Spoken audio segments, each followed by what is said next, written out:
అందరికీ నమస్తే అండి. పోస్టల్ బ్యాలెట్ల విషయంలో ఇప్పుడు ఒక పెద్ద తతంగం జరుగుతోంది. మీరందరూ ఫాలో అవుతున్నారు కదా మొదటి నుంచి కూడా.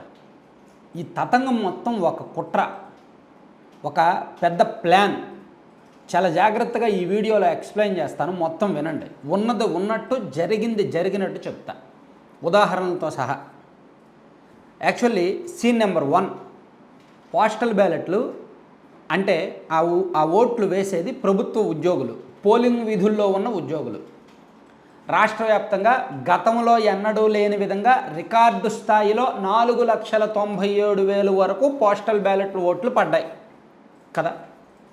సో ఈ పోస్టల్ బ్యాలెట్ ఓటర్లలో 75% పైగా ప్రభుత్వానికి వ్యతిరేకంగానే వేస్తారనే విషయం అందరికీ తెలుసు. కాస్త పొలిటికల్ కామన్ సెన్స్ ఉన్న అందరికీ తెలుసు. ఒక్క సచివాలయ ఉద్యోగులు తప్ప, సచివాలయ ఉద్యోగులు కొత్తగా వైసీపీ ప్రభుత్వం అధికారంలోకి వచ్చాక ఉద్యోగాలు ఇచ్చారు కాబట్టి వాళ్ళలో ఒక 70% వైసీపీకి అనుకూలంగా వేస్తే వేయొచ్చు కాక, వాళ్ళల్లో కూడా ఒక 30% టీడీపీకే వేస్తారు. ఎందుకంటే వాళ్ళకు కూడా మైండ్ ఉంటుంది, వాళ్ళకు కూడా పరిస్థితులు తెలుసు, వాళ్ళకు కూడా మొత్తం ఆలోచించారు, వాళ్ళు కూడా వైసీపీ బాధితులు ఉన్నారు కాబట్టి. ఇతర శాఖలకు సంబంధించిన ఈ పోస్టల్ బ్యాలెట్ వాళ్ళు మోర్ దెన్ 80%. సో యావరేజ్గా 70 to 75% postal ballot voting TDP కూటమికి అనుకూలంగా పడుతుంది అనేది వాస్తవం కదా.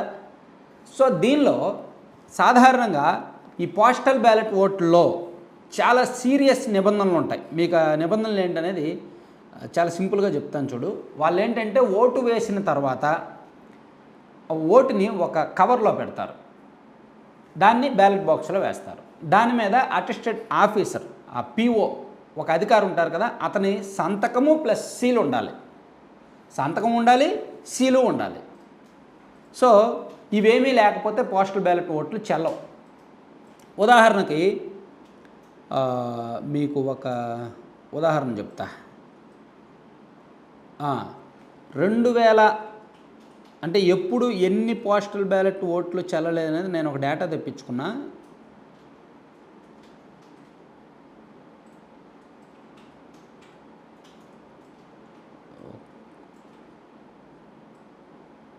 ఆ 2019 ఎన్నికల్లో దాదాపుగా 19% పోస్టల్ బ్యాలెట్ ఓట్లు చెల్లలేదు. 2014 ఎన్నికల్లో 16% పోస్టల్ బ్యాలెట్లు ఓట్లు చెల్లలేదు. సో ఈ ఎన్నికల్లో ఇంకా ఎక్కువ చెల్లకుండా పోతాయి.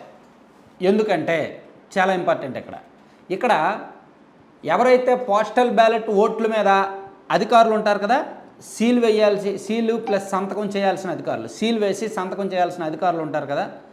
సో వాళ్ళని ముందుగానే వైసీపీ కొనేసింది. ఒక టాక్ ఏంటంటే వాళ్ళని ముందుగానే వైసీపీ కొనేసింది. వాళ్ళు ఏం చేశారు? సంతకం పెట్టడం మానేశారు, లేదా సీల్ వేయడం మానేశారు. ఈ రెండిట్లో ఏదో ఒకటే చేశారు. ఇప్పుడు నేను ఒక ఉద్యోగినండి, లేదా మీరు ఒక పోస్టల్ బ్యాలెట్ ఓటర్, మీరు ఓటు వేసిన తర్వాత నా దగ్గరికి వచ్చారు. నేను సంతకం పెట్టి సీల్ వేయాలి. వేసిన తర్వాత ఆ ఓటు మీరు బాక్స్లో వేస్తారు, అది రూల్. నేనేం చేశా? ఒక పార్టీకి అమ్ముడుపోయా. నేను సంతకం మాత్రమే పెట్టా, సీల్ వేయలా. మీరేమడుగుతారు? అదేంటి సార్, మీరు సంతకం పెట్టి సీల్ వేయాలి కదా అంటే, పర్లేదు లేవయ్యా చెల్లుద్ది అని చెప్తా. సో నేను మీ పై అధికారిని కాబట్టి మీరు అంతకుమించి ఏం అడగరు. సో కొంతమంది లేదు ఖచ్చితంగా సీల్ వేయాల్సిందని పట్టుపడతారు. కానీ కొంతమంది ఏముంది, మా సార్ చెప్పారు అంటే చెల్లుద్దు కదా అని చెప్పి ఓకే సీల్ వేయకపోయినా పర్లేదని. ఎందుకంటే పోస్టల్ బ్యాలెట్ ఓటింగే కొత్తగా వేసిన వాళ్ళు ఎక్కువ మంది ఉన్నారు. మొన్న పోస్టల్ బ్యాలెట్ ఓట్లు సాధారణంగా అంత సీరియస్గా కసిగా ఎవరు వేయరు, పట్టించుకోరు. దాని రూల్స్ అన్నీ ఎక్కువ ఉంటాయి, ఎక్కడెక్కడికో వెళ్ళాలని పట్టించుకోరు. సో నేను ఆల్రెడీ ఒక పార్టీకి అమ్ముడుపోయాను కాబట్టి ఆ ఓటు చెల్లకుండా చేయాలి. ఎన్ని ఓట్లు చెల్లకపోతే వైసీపీకి అంత బెస్ట్ కదా. ఎందుకంటే ఓటు చెల్లితే టీడీపీకే పడుతుంది. 75% ఓట్లు టీడీపీకి అనుకూలంగా ఉన్నప్పుడు ఆ ఓటు చెల్లకుండా ఉంటే టీడీపీకి రావాల్సిన ఓటు మైనస్ అవుద్ది కదా. సో అలా ఎవరైతే ధృవీకరణ అధికారు ఉంటారో, ఎవరైతే సీల్ వేయాల్సిన అధికారు ఉంటారో, అటువంటి అధికారులు ఒక పార్టీకి అమ్ముడుపోయారు. ఆ అభ్యర్థులు వాళ్ళకి డబ్బులు ఇచ్చో ఏదో చేసి, అరే నువ్వేం చేస్తావో తెలియదు, పోస్టల్ బ్యాలెట్ ఓట్లు సాధ్యమైనంత వరకు చెల్లకుండా చెయ్యు అని ముందుగానే ఒప్పందం కుదుర్చుకున్నారు. అలా నాకు ఉదాహరణ కూడా వచ్చింది. ఒంగోలు నియోజకవర్గంలో కొత్తపట్నంలో ఒక ఉపాధ్యాయుడు పీఓగా ఉన్నాడు. అక్కడ పోస్టల్ బ్యాలెట్ ఓట్లు వేసిన దాని మీద ఒక 40 ఓట్ల మీద సీల్ వేయకపోతే అది బయటకు స్ప్రెడ్ అయిపోయింది. ఇదేంటి ఈయన సీల్ వేయట్లేదని ఎవరో ఒక ఉద్యోగి బయటకు చెప్పేశాడు. ఈయన సీల్ వేయట్లేదు, కావాలని సీల్ వేయట్లేదు, అడుగుతుంటే పర్వాలేదు అంటున్నాడని బయటకు స్ప్రెడ్ అయింది. అయ్యి చివరికి RO వరకు విషయం వెళ్ళింది. కలెక్టర్కి ఫిర్యాదు చేశారు కొంతమంది ఉద్యోగులు. దీంతో దాని మీద విచారణ చేసి అప్పటికప్పుడు ఎంక్వైరీ చేసి అతన్ని తొలగించారు. ఆ ఉపాధ్యాయుని విధుల నుంచి తొలగించారు. సో ఆ తర్వాత తెలిసింది ఏంటంటే అతను ఒక పార్టీకి అనుకూలంగా ఉన్నాడు, ఒక పార్టీ వాళ్ళ దగ్గర డబ్బులు తీసుకున్నాడు, కావాలని పోస్టల్ బ్యాలెట్ ఓట్లు చెల్లకుండా చేశాడు అని. అలా ఒక ఉదాహరణ బయటకు వచ్చింది. ఇటువంటివి రాష్ట్ర వ్యాప్తంగా చాలా జరిగాయి. సంతకం ఉంటే సీల్ వేయలేదు, సీల్ వేస్తే సంతకం పెట్టాల, చాలా వరకు సీల్ వేయడం మానేశారు. సో అది ఆ విషయం ఎన్నికల కమిషన్ దృష్టికి వెళ్ళింది, CEO ముఖేష్ కుమార్ మీనా దృష్టికి వెళ్ళింది. కాబట్టి ఆయన మెమో ఇచ్చాడు. ఎస్, పోస్టల్ బ్యాలెట్ ఓట్లలో ఈ సీల్ లేకపోయినా యాక్సెప్ట్ చేయండి, ఎందుకంటే ఓటింగ్ రోజు వీళ్ళందరూ ఇలా చేశారు, కావాలని సీల్ వేయడం మానేశారు కాబట్టి సీల్ వేయకపోయినా యాక్సెప్ట్ చేయండి అని ఆదేశాలు ఇచ్చారు. యాక్చువల్లీ రూల్ ప్రకారం ఏంటి, సీల్ వేస్తేనే యాక్సెప్ట్ చేయాలి. కానీ వీళ్ళు ఇంటెన్షనల్గా ఉద్దేశపూర్వకంగా సీలు వేయలేదు కాబట్టి దాన్ని యాక్సెప్ట్ చేయండి అని చెప్పి CEO ముఖేష్ కుమార్ మీనా మెమో ఇచ్చారు. ఆ మెమో తప్పు అని చెప్పి వైసీపీ వాదిస్తోంది. కరెక్టే, ఆ మెమో తప్పే. దేశవ్యాప్తంగా ఒక రూల్ ఉండి ఆంధ్రప్రదేశ్లో ఒక రూల్ ఉంది.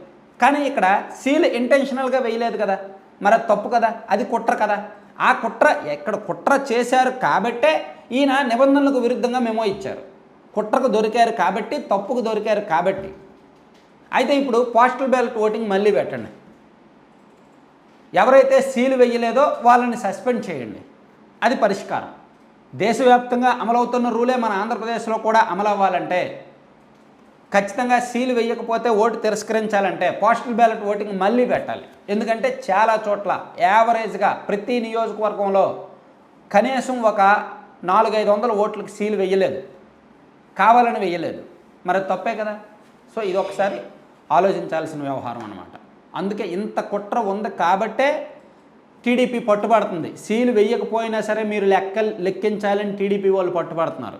ఇంత కుట్ర ఉంది కాబట్టే, ఈసీ ముందుగానే గమనించింది కాబట్టే సీలు వేయకపోయినా ఆ ఓటు పరిగణనలోకి తీసుకోండి అని మెమో ఇచ్చింది.